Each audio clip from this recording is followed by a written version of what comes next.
परमेश्वर क्या बताते हैं, होले सुहागण सुरता त्यार तुझे माल्य के घर जाना है। अब सुहागण कौन है और कुंवारी कौन है? जिन आत्माओं को पूर्ण परमात्मा संत से प्रभु का नाम नहीं मिला तो वो तो कुंवारी है, और जिनको परमात्मा का नाम मिल गया उनकी सगाई होगी परमात्मा से, गुरु बिचौले ने उनकी सगाई करवा दी। अब जिनको परमात्मा का नाम मिल गया तो आपकी सगाई होगी उस मालिक से, पूर्ण परमात्मा से, और गुरु बिचौले ने आपका यू नाता जोड़ दिया। तो इसलिए कहा कि होले सुहागण सुरता त्यार, जो उपदेशी आत्माएं हैं वो सुहागण हैं, और जिन्हें नाम नहीं लिया है वो अभी कुंवारी है। और जो सुहागण होगी जिसकी सगाई हो जाएगी तो वह इंतजार, वही आशा कर सकती है पिया के घर जाने की। कुंवारी का भी कोई ऊद सूद नहीं होती, लेकिन तरीका यही है पिया के घर जाने का, उनको भी सगाई करवानी पड़ेगी, नाम लेना पड़ेगा, गुरु बनाना पड़ेगा। तो उन सुहागन आत्माओं को, उपदेशी आत्माओं को परमात्मा कहते हैं होले सुहागण सुरता त्यार तन माल्य के घर जाना है। अब तुझे वहां जाने का तेरा काम बन गया, यानी स्टार्ट हो गया ये प्रोसीजर। ब्याह भी होगा, सगाई हुई है तो ब्याह भी होगा, ब्याह होगा तो फिर सारा काम होगा, पति के घर भी जाएंगे। तो हम स्टार्ट कर चुके हैं, हमारा काम शुरू हो गया। फिर क्या बताते हैं, होली सुहागण सुरता त्यार तुझे मालिक घर जाना है, तेरा सुन शिखर बरतार। सुन शिखर यानी शिखर माने चोटी में, सुन माने सब जहाँ कोई और नहीं, केवल वही एक मालिक और उसका लोक है। सबसे टॉप मोस्ट प्लेस पे वहां तेरा पति, तेरा भरतार, तेरा मालिक है। सतलोक में सत्य पुरुष है। वहां क्या बताते हैं, रंग महल में रास बिलास अपार है, चलो सकी उस देश सुकंत हमार है। उस रंग महल में सारे ठाठ बाट हैं सतलोक के अंदर, और चलो सखी वहां अपना वो मालिक पति है, वो अपना कंत है, अपना प्रभु स्वामी मालिक है, उस लोक में चलो। नहले धोले ओढ़ पैर लेकर 16 सिंगार, आज नहीं ते तड़के परसों तेरे आवेंगे लड़ियार।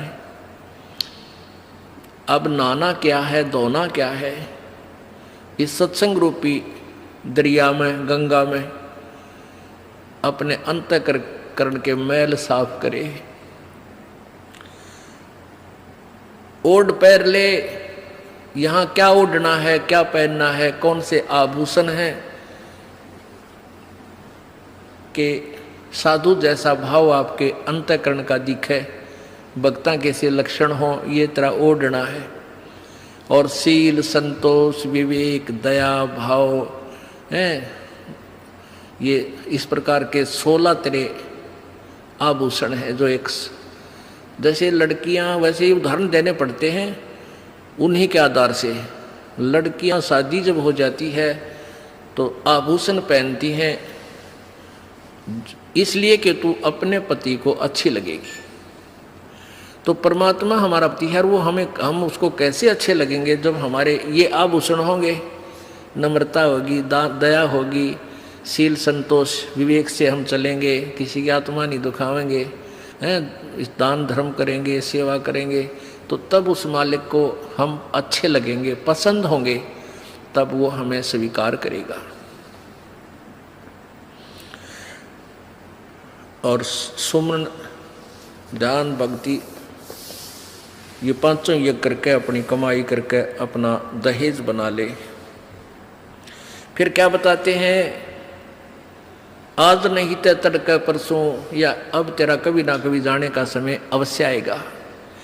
तेरे साथ की कितनी जाली तू क्यों लारी वार, और गुड़िया खेलत न जन्म खो दिया लाया नहीं विचार। पहले हम बालक से थे, आजकल तो वो सारा छूट गया प्रोसीजर, तो मॉडर्न सिस्टम हो गया। बालक खेल भी गेला, कंप्यूटर तो खेल रहे हैं। पहले क्या था, हम छोटे छोटे बालक थे उस समय, जैसे दहेज देते थे लड़कियों को, तो उनका के देश था, ऐसे कोई क्या करते थे, लड़की को भेजना होता था तो उसके लिए कपड़े लाते, तो उसको क्या बताया जाता था कि इसको आगे वाली, इसकी जो ना सास, ननंद, पितृ और आसपास की जितनी लेना देना होता है, तो उनकी न्यों क्या करते, 40 तीड़ अग्निया की लाइयो, 40 सूट। तीड़ तना समझते होंगे आजकल के बच्चे, पहला घाघरा हुआ करता है सब बारह, और उसको ऊपर एक कुर्ता एक चुंदड़ी, उसने तिल बोलिया करते। तो न्यों क्या करते, ये 40, और पहले दिखा करते, उसको भेजने से पहले लड़की को गांव की औरतें आती थी गीत गाती हुई, और वो देखा करती, ये 40 तगलियाँ की हैं, ये 20 पछलियाँ की हैं, ये फलानियाँ की हैं, ये छोरी के हैं, ये दूसरे ससुरे की हैं, तो ऐसे बताते थे। तो वो छोटी लड़कियाँ होती थी ना, छोटी छोटी, पहले स्कूल स्काल कोई जाता नहीं था, वो अपने टाइम पास कराया करती, कहता गोबर बिटोड़ा करती ना, फिर वो छोटी होती तो क्या करती थी, वो छोटे छोटे टुकड़े कपड़े सिलने के बाद दर्जियों पास हो जाते थे, उन इकट्ठे कर लेती और उनके ऐसी सतह बनता करके, और 40 तन्यारी गिनकर दगाल लेती, एक गठड़ी बांध कर उसमें, और 20 न्यारी धर लेती, न्यों का, और एक गुड़िया बना लेती, एक खिलौना बना लेती, एक गुड़िया सी खिलौने की स्त्री सी, और उस गुड़िया ने फिर गेला गुड़िया ने बांध देती गठड़ी में, ये इसकी तीड़ अगलियाँ की, ये पछलियाँ की, और वो होते ही तीन चीथड़े कपड़े टुकड़े से, और उनमें तो दूसरा कोई भाई या बहन उसी के लेवल का, 1-2 साल बड़ा छोटा, और एक आधा टुकड़ा निकाल लेता ना उसकी तीड़ मत है, उस गठड़ी मत है, वो पोटली बांध रही थी वह, तो वह रोन लग जाती वह लड़की, अरे मेरी तीड़ काट ली, 5 पीटर रोवर, रोटी नहीं खावे, और ओढ़ चीथड़े ने वह तीड़ बांध रही, वो सूट बांध रही पूरा, तो बालक थी। और जब उस बेटी वाली लड़की बड़ी हो जाती है, युवा हो जाती है, और फिर उसका ब्याह हो जाता है, उसका शादी हो जाती है, विवाह हो जाता है, फिर उसको वो ओरिजिनल तिल मिल रहा है, वास्तविक तिल मिल रहे हैं, उसने वो सूट मिल लेंगे 10-20 जो भी उसके होते थे, तो फिर वह गुड़िया लाना खेला है, क्योंकि वह सयानी होगी, वो मैच्योर होगी। तो पुण्यात्माओं, परमात्मा हमें क्या बताना चाहते हैं कि तुम यहाँ जो बेटा बेटी कार कोठी संपत्ति जोड़ने में जो तुम खेल खेल रहे हो, ये गुड़िया वाला खेल है। और जब आप इतने मैच्योर हो जाओगे, आपका ज्ञान इतना स्वस्थ हो जाएगा, आपको ये पता लग जाएगा कि ये सब नकली सांग है, झूठा सुख है, अस्थायी टेम्परेरी रिलेशन है हमारा यहाँ पर, और हमारा स्थान सतलोक में है। तो फिर आप इन गुड्डा गुड़िया के खेलने की फिर इच्छा नहीं कर सकते, सपने में भी नहीं कर सकते। अब जवान लड़की जब उसका ब्याह हो गया और उसके बाद वो ओरिजिनल सूट उसने मिले हैं, फिर उसने वह खेल कर दिखा दे गुड़िया गिला, कदे नहीं खेल सकती।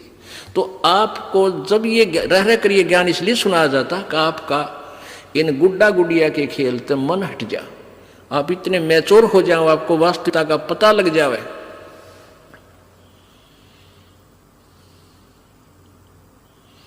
तेरे साथ किए कितनी जाली, तू क्यों लारी वार, गुड़िया खेलत जन्म गवाया, लाया है नहीं विचार, मालिक के घर जाना है। कितने ते गुड़िया खेल कर जन्म खो दिया अपना सारा, यही कार कोठी बेटा बेटियां की जोड़ तोड़ में लगा रहा। अब उस सच्चाई से परिचित हो, फिर पुनः इन गुड़िया से नहीं खेलेंगे। अब तो चलो हैं, अब का जावे कहाँ, फिर भक्ति से ज्ञान से और कुछ ही समय दिनों में ऐसा समाधान आपका प्रभु कर देगा।